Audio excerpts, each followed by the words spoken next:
Hello friends, welcome to మధురమైన భోజనం. It's YouTuber life style. మనకి మార్నింగ్ టిఫిన్ ఎప్పుడు స్పెషల్‌గా ఉండాలి కదా! ఎందుకంటే రోజంతా ఎనర్జిటిక్‌గా ఉండడానికి. అందుకోసమని సెట్ దోస వేసుకున్నామండి. ఇవి చాలా టేస్టీగా ఎంత బాగుంటాయో. ఇవి పెరుగు అలాగే సోజీతో వేసాం కాబట్టి చాలా టేస్టీగా ఉంటాయి. ఇవి ఒక 2, 3 తింటే చాలు కడుపు నిండిపోతుంది. దీంతో పల్లీల చట్నీ కాంబినేషన్ అయితే సూపర్ హైలైట్ అండి. మీరెప్పుడైనా సెట్ దోస ట్రై చేశారా? కామెంట్ చేసి చెప్పండి. అండ్ లంచ్‌కొచ్చి పీతల కర్రీ రెడీ చేస్తున్నాను. చూడండి పీతల కర్రీ ఎంత బాగుందో. మంచిగా పీతలు చేసి, వాటిని మంచి మసాలా పట్టించి కర్రీ చేస్తే సూపర్‌గా ఉంటుందండి. దీని వీడియో వచ్చి మన మధురమైన ఛానల్‌లో ఫుల్ వీడియో అయితే అప్‌లోడ్ చేశాను. ఖచ్చితంగా చూసి ఎలా ఉందో చెప్పండి. అయితే ఇప్పుడు మనం బయటికి వెళ్తున్నామండి. ఎక్కడికో తెలుసా? రేవుపొలం బీచ్ అండి. అక్కడ 'గీతా గోవిందం' అలాగే 'ఉప్పెన' సినిమా తీశారు. ఆ ప్లేస్ అయితే చాలా బావుంటుంది. మరి పదండి వెళ్దాం. ఉన్న ప్లేస్ నుంచి బీచ్‌కి వెళ్ళడానికి మినిమమ్ 20 మినిట్స్ పడుతుంది. బీచ్‌ని మంచి అందంగా చూపించడానికి నేనైతే ట్రై చేస్తాను. ముందుగా ఈ 2 హౌసెస్ చూడండి. ఈ లోపల ఇంటీరియర్ అయితే సూపర్‌గా ఉంటుందంట.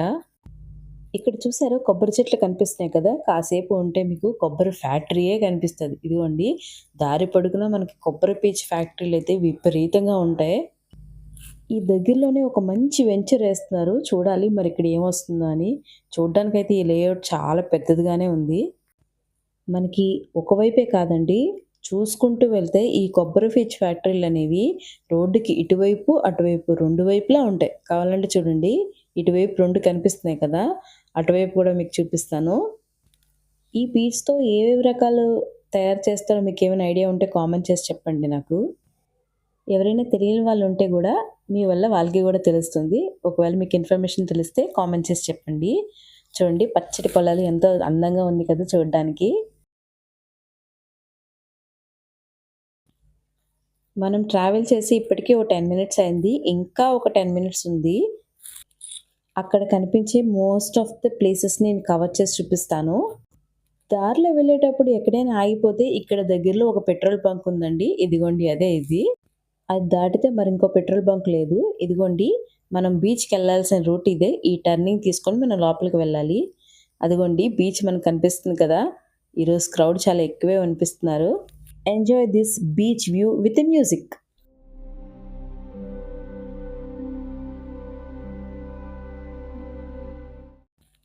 బీచ్‌ని అందంగా చూపించడానికి ఒక 4, 5 షాట్స్ తీశానండి. ఫస్ట్‌ది అదే. ఇప్పుడు నెక్స్ట్ షాట్స్ కూడా చూద్దురు గానీ. ఇక్కడ మీకు కొండ కనిపిస్తుంది కదా! వెడ్డింగ్ సీజన్‌లో అయితే ఇక్కడ షూట్స్ విపరీతంగా జరుగుతాయండి. లాస్ట్ టైమ్ మేమొచ్చినప్పుడైతే 2, 3 వెడ్డింగ్ షూట్స్ జరిగాయి. డ్రోన్స్ అయితే జీ రీ అని తిరుగుతూనే ఉన్నాయి. ఈ ప్లేస్ చూడ్డానికి ఎంత అందంగా ఉంటుందో అంతే డేంజర్ అని గూడా అంటారు. నేను వీడియో తీసినప్పుడు ఫ్రంట్ కెమెరా, అలాగే బ్యాక్ కెమెరా యూజ్ చేశానండి. ఫ్రంట్ కెమెరా నేను కనిపించడానికి. అందుకే కొంచెం క్లారిటీ లెస్ ఉంటుంది. కానీ బ్యాక్ కెమెరా చాలా బావుంటుంది. సముద్రంలోకి వెళ్ళొచ్చే బోట్స్ ఎలాగుంటాయో మీకు చూపిస్తాను చూడండి. దగ్గర నుంచి చూడడానికి ఎంత పెద్దదుంది గదా! నేను ఈ బోట్ చూపించేలోపు ఒక బోట్ అప్పుడే వచ్చిందండి. ఫిషింగ్‌కెళ్ళొచ్చి వాళ్ళ నెట్ అంతా సెట్ చేసుకొని పెట్టుకుంటున్నారు. దగ్గర నుంచి చూపిస్తాను ఉండండి. ఫిషింగ్‌కెళ్ళొచ్చిన తర్వాత ఆ నెట్‌నయితే సర్దుకుంటున్నారు చూడండి. మనం దారం చిన్నది ముడిపడితేనే తీయడం కష్టం. కానీ ఇంత పల్చటి నెట్‌ని ఎంత చక్కగా పెట్టారో చూసారా? బోటింగ్‌కెళ్ళేటప్పుడు వాళ్ళు దాచుకున్న సామాన్లు చూడండి ఎలా పెట్టుకుంటారో ఇలా లోపల సెట్ చేశారు. ఇటువైపు వాళ్ళు ఫుడ్ గట్టా పెట్టుకుంటారనుకుంటా. ప్లేట్స్ గట్టా ఉన్నాయి.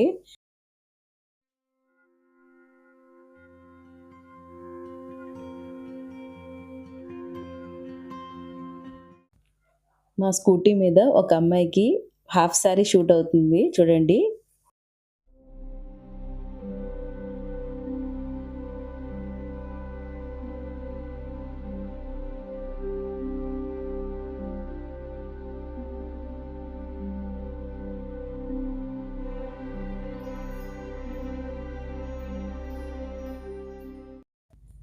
హే!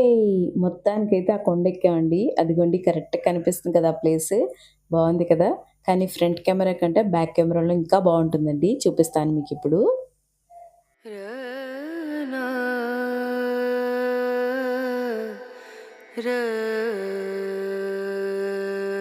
రనా రేను రే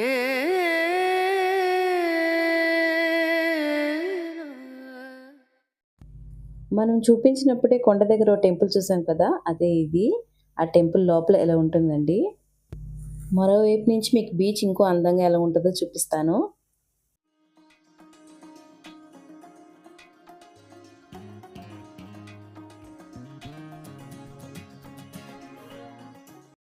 టెంపుల్ దగ్గర మంచి షాట్స్ తీసాం కదండీ! అలాగే బీచ్ వైపు వచ్చి ఇక్కడ షాట్ తీద్దాం అనే లోపే పోలీస్ వాళ్ళు ఎళ్ళిపోమని చెప్తున్నారు. అయినా విత్ సేఫ్టీ ప్రికాషన్స్‌తో మీకు కొన్ని షాట్స్ తీస్తాను.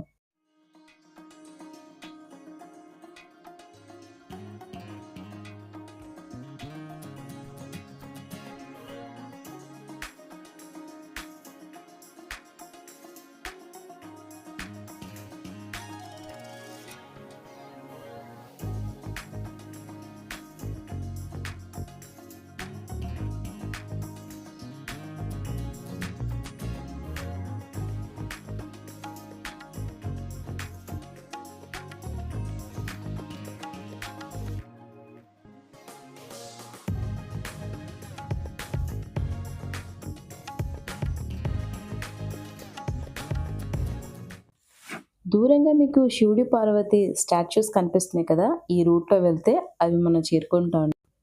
పాప ఉండడం వల్ల అంత హైట్ ఎళ్ళలేదు. చూసారా అక్కడ దూరంగా కొంతమంది డాన్సెస్ గట్టా వేసి ఎంజాయ్ చేస్తున్నారు. నాకు తోచిన విధంగా బీచ్‌ని మంచిగా చూపించానని అనుకుంటున్నాను. ఇదంతా అయిన తర్వాత ఆకలేస్తుంది. మంచిగా ఒక ఐస్ క్రీమ్ తిందామని అనుకున్నా. నాకిష్టమైన స్ట్రాబెర్రీ ఫ్లేవర్ ఎంచుకొని కాసేపు కూర్చొని ఐస్ క్రీమ్ తిని అక్కడి నుంచి ఇంక వెళ్ళిపోయాం. మొత్తానికి బీచ్ నేను బాగా చూపించానని అనుకుంటున్నానండి. మరి మీరేమనుకుంటున్నారో కామెంట్ చేసి చెప్పండి. మా హస్బెండ్ చాలా ఓపికగా నాకు సపోర్ట్ చేసినందుకు థ్యాంక్ యూ సో మచ్. ఇక ఇంటికి వెళ్ళేసరికి లేట్ అయిందండి. అలాగే ఇంకా వంట ఏం చేసుకోలేదు. ఇడ్లీ అలాగే దోస తెచ్చి ఈరోజు నైట్ డిన్నర్ ఫినిష్ చేశాను.